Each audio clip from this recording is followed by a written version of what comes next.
Nag-uulam rin ba kayo ng ganitong gulay, guys? Ito masarap dinding.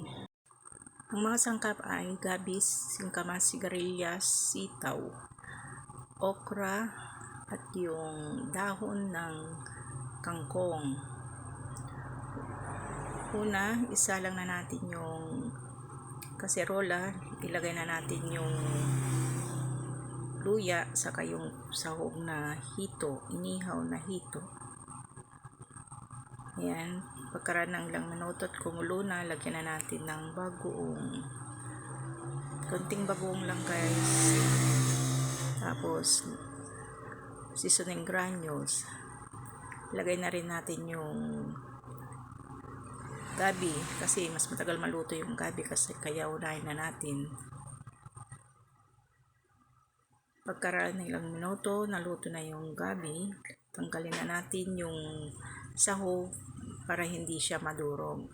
Saka natin isunod yung mga gulay. Ayan, sabay-sabay na natin ilagay yung gulay, maliban yung dahon ng kangkong kasi mas madali siyang maluto. Ayan, takpan muna natin hanggang maluto yung mga gulay. Ayan, tapos lagay na natin yung kangkong. Kung sakaling nabot mo ang puntong ito, that means nagustuhan mo ang aking video.